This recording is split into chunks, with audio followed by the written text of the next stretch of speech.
C'est parti. Ah, pardon. Bien, donc bonjour à tous. Je vais vous présenter la start-up HDRain, donc qui travaille sur la mesure des précipitations, la mesure de la pluie et les prévisions de pluie à courte échéance et à haute résolution. Donc c'est une start-up qui a été initiée il y a à peu près 1 an. On a fondé ça à 2 et on est maintenant 3 à travailler sur le projet. Alors pourquoi mesurer la pluie? Parce que la pluie c'est quelque chose qui engendre des enjeux tout à fait conséquents. On pense en premier lieu aux crues éclairs, ces inondations très rapides et dévastatrices qui font plus de 5000 morts chaque année, mais de manière plus générale, il est important d'avoir des bonnes mesures de pluie pour la gestion des ressources en eau, donc notamment pour l'agriculture, mais aussi pour la gestion des eaux urbaines par exemple. Alors mesurer la pluie est quelque chose qui est très délicat. Alors il y a un certain nombre de moyens qui existent, pensez au radar, au pluviomètre, mais tous ces moyens coûtent cher, tant et si bien que seulement les pays occidentaux, globalement, en sont couverts. Et ils ne fournissent pas forcément des mesures suffisamment fines, par exemple, pour prévoir des crues éclairs qui sont des événements très localisés. Plus généralement, 80% des surfaces continentales n'ont pas de moyens aujourd'hui de mesurer la pluie, et pourtant il y a bien sûr des enjeux partout, de l'agriculture, des grandes villes, etc. Donc on a un besoin crucial d'avoir des méthodes de mesure qui soient faciles à déployer, qui soient pas chères, soit à haute résolution. Donc c'est là qu'on va intervenir, bien évidemment. Comment on va procéder? On va utiliser les satellites de télévision. Pourquoi les satellites de télévision? Pourquoi la multiplication? Donc les satellites télé envoient des ondes électromagnétiques, des émissions en direction de la Terre, et l'antenne qui est sur votre toit récupère ces signaux. Il se trouve que si le signal entre le satellite et votre toit a traversé des zones de pluie, une partie du signal a été absorbée par la pluie. Le signal a été atténué. Donc si on mesure le signal reçu au sol et si on connaît le signal émis, on déduit la perte due à la pluie et ensuite on utilise des relations mathématiques, physiques pour transformer ça en la quantité de pluie sur la liaison Terre-satellite. Si on a des mesures un peu partout, on couple ça avec un petit modèle de prévision de la pluie et on produit ces cartes de pluie à haute résolution et grâce au modèle des prévisions de pluie pour typiquement l'heure qui vient. C'est une mesure qui est très intéressante parce qu'elle utilise des satellites qui évidemment ont été lancés pour complètement autre chose. Il suffit d'installer un petit dispositif derrière les antennes pour mesurer l'intensité du signal reçu. Donc c'est pas cher, et des satellites comme ça, il y en a des centaines qui tournent tout autour de la Terre en envoyant leurs ondes. Donc on répond bien au point que je mentionnais tout à l'heure. On a un système qui fournit, grâce au modèle, des cartes de pluie à haute résolution, à bas coût, relativement facile à installer. Donc bas coût, hein, c'est quelque chose comme 100 fois moins cher qu'un radar pour couvrir la même zone. C'est vraiment facile à installer et relativement robuste. Si on a une antenne, un récepteur qui crache au sol, les autres continuent à fournir des mesures. Alors, quels sont les produits qu'on se propose de vendre? 2 types de produits différents. Tout d'abord, des produits de prévision de pluie à court terme, rainfocasting, et de systèmes d'alerte associés pour prévoir les inondations.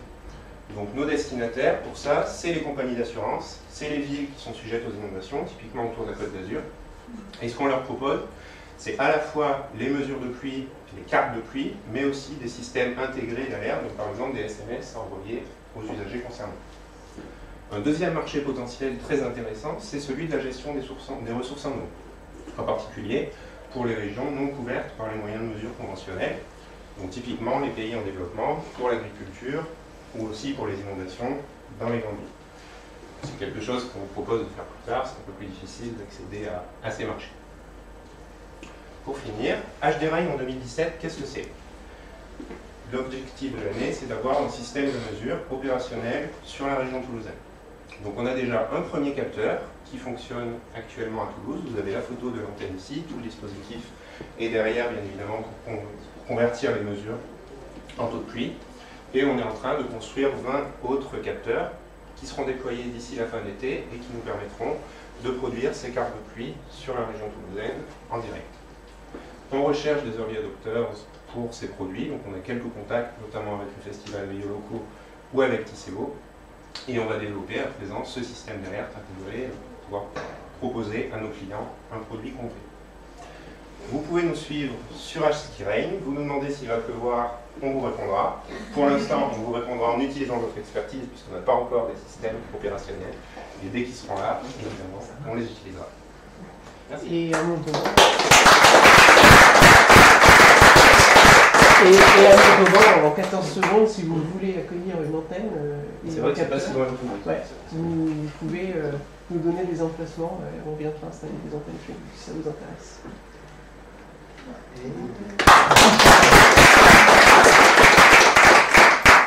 Merci beaucoup. Alors moi j'ai plusieurs questions parce que j'ai pas tout compris. L'idée c'est quoi? C'est de prévoir s'il va pleuvoir ou pas. Oui. D'accord. À l'instant T, je fais un événement, j'ai le système, je sais s'il va pleuvoir et quelle intensité dans l'heure qui vient. 1 heure avant. Oui. D'accord. Est-ce que c'est pas un peu juste quand on organise quelque chose? Ça dépend ce qu'on veut faire. Si c'est un mariage et qu'il faut tout rentrer, ça peut servir. Si c'est une crue éclair qui va dévaster la ville dans l'heure qui vient, c'est toujours suffisamment tôt pour envoyer des alertes. D'accord. Donc votre cible, c'est aussi l'État? Les villes, mais oui. Les villes, enfin, et sinon, au niveau particulier? Particulier, pas vraiment. On quand je dis assaut, boîte d'événementiel, des choses comme ça. Ah oui, complètement, oui. On pensait à des événements sportifs. Aujourd'hui, vous avez travaillé avec qui? Comment? Vous avez travaillé déjà avec des gens ou... Non. D'accord, vous êtes en phase de... Oui. Ok. Très bien. Et il faut des moyens financiers importants pour lancer ça? C'est-à-dire que moi, demain, j'en veux une. Il faut concevoir le système derrière? Non, il faut acheter les composants et les assembler. Ça coûte à peu près 200 € pour une antenne. Après, typiquement, voilà, si on veut couvrir Toulouse, il en faut 20. D'accord. Il faut compter 4-5 € pour une ville. Voilà. Après, un radar de France, c'est plusieurs millions. Ok. On donne un peu plus dans le pays. Ouais, mais du coup, la cible, c'est qui là pour le coup? Je vais m'inscrire à un service chez vous? Les particuliers. Ah non, la cible, c'est une ville, par exemple. Voilà, ça va être une ville. Et donc, on va installer les antennes, on va gérer nos propres antennes, on va les installer dans des points stratégiques, typiquement autour de la ville. Ça peut être des bâtiments publics, ça peut être des particuliers si on a des contacts. Et ensuite, on va fournir à la ville les cartes de pluie et des systèmes d'alerte pour les usagers qu'ils auront communiqué. Et on voit ça comment? Via une appli, un site web? Ça reste à définir. D'accord, ok. Ça reste à travailler. Donc votre cible, c'est quand même plus les villes, et après des particuliers, les villes qui informent les particuliers que ça existe. Les villes informeront leurs habitants. Voilà. Donc pas directement les habitants. En fait, les habitants, ils n'ont pas forcément besoin d'avoir ce niveau de précision-là. Et les agriculteurs? Les agriculteurs, bien sûr, aussi. Aussi. Après, les agriculteurs, ce sera d'autant plus vrai quand il n'y a rien d'autre pour mesurer. Après, combien de capteurs tu disais pour couvrir une ville? Une vingtaine. Une vingtaine. Oui, donc l'investissement n'est pas forcément énorme pour la ville. On espère faire à Toulouse d'ici la fin de l'été. On avait une enveloppe de 5 000 € au départ. D'accord. Et une fois que tout le monde est équipé, alors votre business model, c'est quoi? Après, c'est le service. On vend pas les antennes. Ouais. Donc accès au service. Parce qu'il n'y a pas que les antennes. Après, il y a tout un algorithme mathématique qui transcrit les mesures brutes en mesures à précision. Parce que c'est quand même des mesures qui sont intégrées sur plusieurs kilomètres, qui ne sont pas à précision en soi, et c'est en les couplant avec un modèle qu'on transforme en bonne résolution temporelle en bonne résolution spatiale. Donc il faut équiper la France, et après vous avez gagné l'argent en s'inscrivant à votre système pour avoir accès à la donnée. Pour avoir accès aux cartes. C'est pas forcément clair si tu veux dans le pitch. Voilà, c'est pour ça que je me permets d'éclaircir le truc. Damien. Moi j'ai trouvé une présentation très technique, donc ce qui est très bien. Je pense qu'il y a effectivement un gros aspect potentiel, il y a un gros potentiel sur le produit. Par contre, la cible, comme une j'avais pas tout compris si c'était un complément de produits qu'on installait sur des antennes existantes ou quoi que ce soit et utilisé par les administrations. Donc j'ai pas trop compris la cible et le business model non plus, parce que dans le principe c'était un peu flou entre l'installation chez le particulier éventuellement en utilisant des antennes, je ne sais pas si tu as compris comment, des antennes existantes. En fait, ça c'est encore en dehors, hein. C'est pour ça aussi que c'est faux. Pour l'instant, nous on fait tout nous-mêmes pour avoir le contrôle total du système. Mais après, c'est une option tout à fait envisageable, ça demande quelques développements techniques, mais d'installer sur des antennes. Et auquel cas, du coup, qu'est-ce que va avoir le particulier en échange?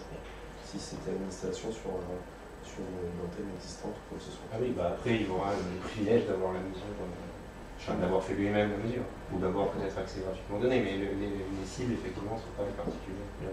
Ce qu'on pense plutôt faire dans un premier temps, c'est avoir comme client des villes qui installeront des antennes sur des bâtiments publics. Ils informent la vie particulier. Et après, ils informent la population. Et les particuliers prennent l'appli et donc le gain... Ce sera un service public pour les particuliers.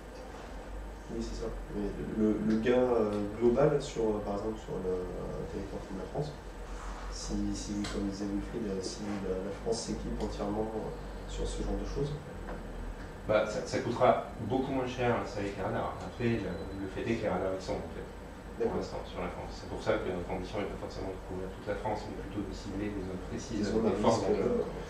Et après, pour des déploiements à grande échelle, on pense plutôt à des pays non couverts justement par la. Et le produit a été testé aujourd'hui? Oui, alors il a été testé pendant la thèse, donc avec on captait ce qui venait de 4 satellites. C'était au même endroit, il y avait 4 satellites différents. Donc c'était sur des zones assez restreintes, de quelques dizaines de kilomètres carrés. Mais bon, ça marchait. Donc maintenant il faut passer il faut vérifier que ça marche toujours à une taille supérieure. C'est ce qu'on est en train de faire avec l'autre. Okay. Pour moi, il y aura 2 pitchs parce que le pitch très technique va convaincre les techniciens qui vont mettre ça en place. Oui. Par contre, un autre pitch va convaincre les gens de la ville, il faudra raconter une autre histoire, je pense. Aller sur la plus-value directement. On va vous permettre d'informer vos citoyens d'eux, insister là-dessus, que sur la partie technique, c'est important d'expliquer comment ça marche, tu vois ce que je veux dire. Mais il va falloir insister un peu sur l'histoire et c'est la vraie plus-value du truc. Parce que tout le monde aujourd'hui a une appli météo, alors tout le monde vont dire, mais ouais, mais ok, ouais, mais moi c'est en 1 heure, tu vois ce que je veux dire. C'est vraiment la plus-value de l'histoire. C'est pas un jugement, c'est normal. Est-ce qu'il y a des questions, des remarques dans la... Félicitations, je trouve l'idée absolument géniale d'aller chercher un signal. C'est presque du big data appliqué à la météo finalement. C'est exactement ça. Je trouve ça absolument génial de rapporter effectivement au radar pluie. Alors j'ai une histoire personnelle qui fait que je connais ça d'un peu plus près. Effectivement, la question de la cible, elle est cruciale. Je vais plus loin que ça. L'expérimentation sur Toulouse, effectivement, c'est pratique, on est en France, mais la France, c'est un des pays excessivement bien couvert au niveau des radars pluie. Vous l'avez dit vous-même, l'Occident, pareil. Finalement, votre cible de toute urgence, ça va être, une fois que vous aurez validé et que vous aurez fait un test grandeur nature, c'est de changer complètement d'horizon et de passer sur tous les pays où on n'a pas les moyens effectivement de mettre des radars. Est-ce que vous avez regardé du coup l'environnement, on va dire, réglementaire? On parle de l'État, on parle de l'échelon communal. En gros, quel est votre domaine d'intervention quand vous allez sortir justement de la France? Parce qu'en France, il y a une logique avec la commune et plans communaux de sauvegarde. À l'étranger, comment ça marche? Ça va être qui votre interlocuteur quand vous allez devoir sortir un peu des murs? Qui est réceptionnaire de votre donnée finalement et qui va l'exploiter? En fait, tout dépend de l'endroit où on s'adresse. Pour moi, il y a plusieurs types de pays qui ne sont absolument pas équipés en mesure de précipitation avec des enjeux qui vont être très différents. Si on a un pays qui veut faire une couverture globale sur son territoire, ça va être possible de traiter directement avec l'État. Ensuite, vu le système, je pense que vu le système et vu la façon dont ça fait à ce marché-là, c'est-à-dire une start-up avec pas beaucoup de personnes dedans, je pense qu'il faut aller cibler des entreprises qui ont des intérêts économiques locaux et qui vont, elles, être intéressées à avoir de tels produits. L'an dernier, on a discuté avec des gens qui ont des plateformes pétrolières en mer du Nord. Ils nous ont expliqué que leur enjeu économique, c'était la gestion du risque par rapport aux personnes qui interviennent sur ces plateformes. Est-ce qu'on est capable, oui ou non, de leur fournir à la minute près l'arrivée d'une averse, pour savoir s'ils peuvent amener leur hélicoptère, faire intervenir les gens ou pas. Et donc, bon, typiquement, oui, avec ce système, ça serait envisageable en posant les capteurs sur les différentes plateformes et un petit peu plus à l'ouest, selon le régime de précipitation. Et eux vont ils vont trouver un intérêt économique, donc ils sont prêts à payer pour l'infrastructure. Et après, sur un pays, ça peut aussi convaincre derrière un pays entier à s'équiper. Je pense que d'un point de vue juste start-up, on a plutôt intérêt à viser des forts enjeux économiques locaux et travailler avec ce genre de partenaires, puis s'adresser au pays entier. Mais du coup là, ça devient un opérateur privé, tu parles d'offshore pétrolier par exemple, qui du coup est un acteur public. Je pense que là, il faut vraiment peut-être, si je vous donne un conseil, vraiment la travailler. Ça, je pense qu'ils ont compris qu'il fallait travailler là-dessus. Après, vous avez 3 profils techniques, tous les 3. Du coup, je ferai la même remarque à Peggy. Les techniciens sont des créatifs, pas forcément de très bons connards. Et si vous avez arrivé à vous associer à quelqu'un qui a compris et qui sait raconter l'histoire, je pense que ça ira plus vite aussi. Vous n'avez pas peur de vous faire voler l'idée ou qu'il y a d'autres renseignements? Vous l'avez déposé à l'INPI Non, c'est des choses qui sont publiées en fait. Enfin, il y a le monde de la recherche travaille sur ces technologies depuis pas mal d'années. La valeur ajoutée, c'est quoi? Alors, La valeur ajoutée, oui, après oui, donc ça c'est la partie capteur. Après, pendant la thèse, j'ai développé des algorithmes pour traiter les sorties du capteur. Ce qui est une valeur ajoutée, mais qui est publié aussi. ouais, C'est de plus en plus de protéger quand même. pas protégé quoi. Après, je pense qu'il y a un peu obstacle à la connaissance du système, à la compréhension de tes recherches et à l'intégration derrière. Il n'y a pas forcément la place pour 10 acteurs. Ça peut nous protéger.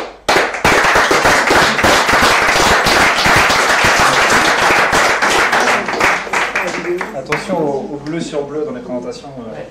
C'est vu. Ça ressort toujours mal. Attention à la présentation en anglais aussi. Qu'est-ce que je veux dire? Non, du coup, voilà, donc c'était 3 startups. Guillaume, est-ce que ça te tente? Non, moi j'avais demandé lundi, j'avais dit, bah, s'il y a une place, je peux préparer quelque chose. Tu m'as juste averti 1 heure avant, du coup j'ai vraiment rien préparé. Alors plutôt que de me griller. On a un public bienveillant. Oui, franchement. Mais plutôt que de Ne me serait-ce que griller, peut-être. sachant que j'ai absolument rien préparé, que j'ai bu une bière avant de venir.